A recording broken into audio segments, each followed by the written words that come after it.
If marriage truly revolves around love, why do so many men walk away from it empty-handed, leaving behind a trail of losses? That seemingly simple question reveals a reality few dare to face. From a young age, most men are raised on a sweet fairy tale. We're taught that one day we'll meet our destined partner, fall in love, get married, and live happily ever after. Every movie and story ingrains the idea that marriage is the beautiful reward of genuine love. But as they grow up and step into married life, men begin to realize that the truth is far from that rosy picture. Modern marriage, in many aspects, operates more like a sophisticated economic contract than a romantic journey. While you bring into the marriage beliefs in affection, companionship, and a shared future, the other side often views it through the lens of numbers, income levels, and long-term security. The dream of a warm home is no longer just a mutual aspiration. It becomes a calculation of costs, benefits, and comparisons with other available options. This is the biggest shock many men are unprepared for. They enter marriage with the mindset of an actor in a love story, while the real rules of the game lean heavily toward economics. It's like believing you're in a romantic play, while the audience, the director, and even your co-star are calculating profits and losses. One side speaks the language of the heart, the other speaks the language of the wallet. Imagine a man preparing to propose. In his mind are beautiful images, her smile, a cozy home, family evenings. But at the same time, she might be thinking about a stable lifestyle, financial capability, or long-term security.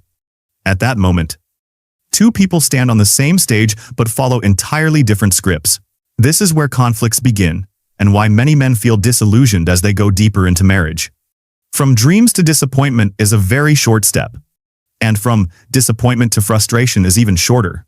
Once a man realizes that he is investing all his resource, both material and emotional, only to receive increasingly conditional returns, he must ask himself, what game am I playing? Is it fair? Or is this a rigged match where I never knew the rules? Ultimately, the real question is, are you participating in a game whose rules were never clearly explained to you when viewed through a realistic lens rather than a romantic one? Marriage operates like a business contract.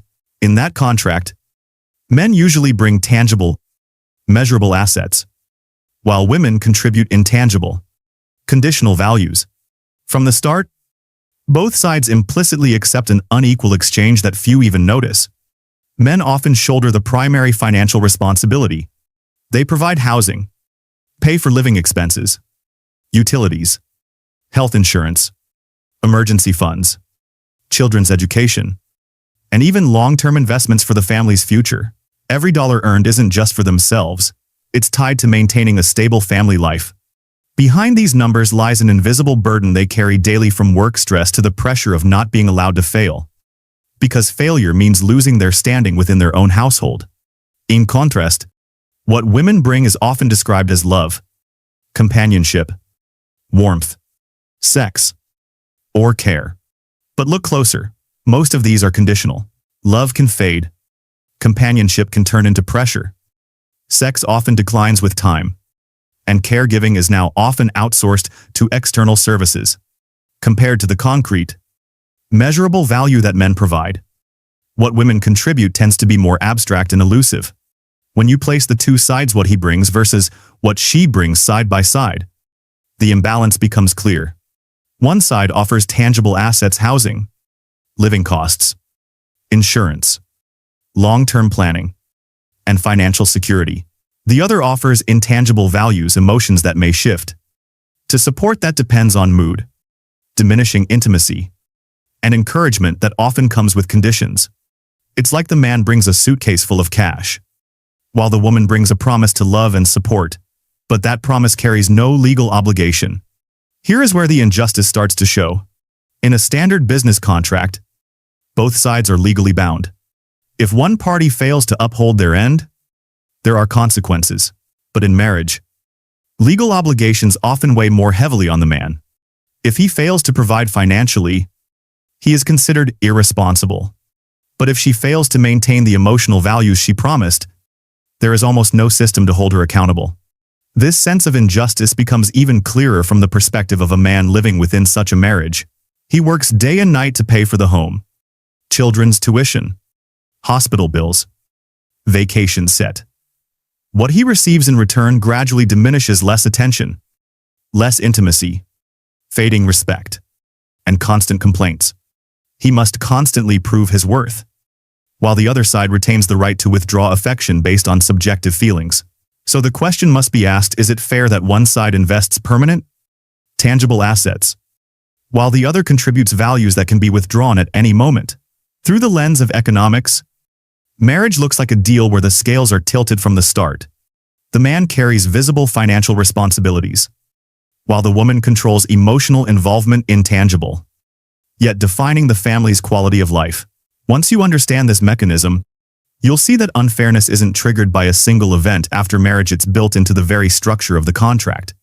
The moment you sign, you're stepping into a game where the benefits and obligations are fundamentally unbalanced. And that's why so many men, once they awaken, to begin to question the true nature of marriage. Men enter marriage believing their investment will be rewarded with companionship, love, and long-term bonding. But in reality, the deeper they go, the more the costs increase while the benefits decline. Initially, expenses may seem reasonable: housing, food, utilities, but over time, the demands expand into higher lifestyle expectations: a bigger home, a new car, luxury vacations, top-tier education for children. These costs become a vortex, forcing men to keep striving endlessly even when the joy in the relationship fades. While financial burdens expand, the emotional rewards men expect often shrink. Closeness, sharing, and affection gradually decrease. Sex, which was once vital for connection, dwindles with time. Appreciation turns to familiarity, then indifference. The man finds himself on a treadmill with no end, giving more and more, while receiving less and less, often reduced to reminders that he needs to do better. What intensifies this spiral is the influence of social media. Never before have comparisons between couples been so visible. With just a scroll, a woman might see her friend receiving designer bags, luxury vacations, or romantic evenings with wine and roses. These carefully curated images become new standards that instantly become pressure on men's shoulders. Picture a typical evening. A man comes home tired, the sweat still clinging to his shirt. He opens his wallet to calculate tuition, utilities, and car repairs. Meanwhile, his wife scrolls through Instagram, seeing a friend post a European trip or a new car gifted by her husband. Suddenly, she wonders, why can't my husband do that? In that moment, all of his efforts vanish behind a single glossy image. This comparison not only creates financial pressure, it slowly eats away at a man's spirit. He feels like nothing he does is ever enough. That pressure becomes a chronic anxiety, leaving him in a constant state of tension.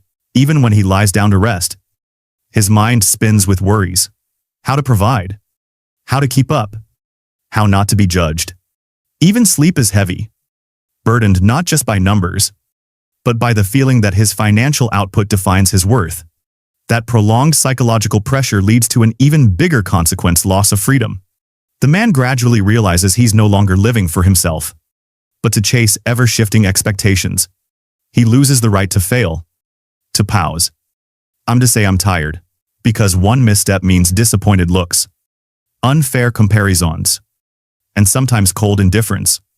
Freedom, supposedly inherent in loving relationships, quietly disappears. It's like being trapped in a never-ending cycle. Each round brings a new expense, a new demand, a new standard to meet.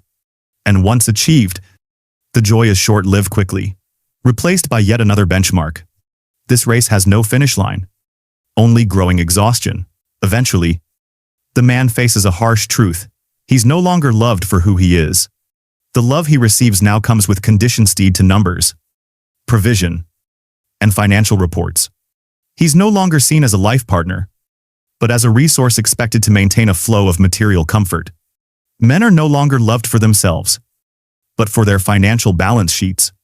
If marriage is viewed as a contract, it may be the riskiest contract a man will ever sign, because once inside, The obligations extend beyond shared life. They linger even after the relationship ends. And then, the law becomes a deciding factor often, putting men at a disadvantage from the start. In divorce, asset division rules apply. Everything you built, house, savings, investments, can be split, regardless of your greater contribution. On top of that, alimony often falls to the man. You must continue to pay for living expenses, child education, and sometimes spousal support, even after the marriage ends. Custody is another sensitive area.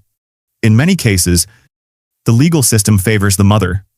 This forces many fathers, despite deep love for their children, to settle for limited visitation.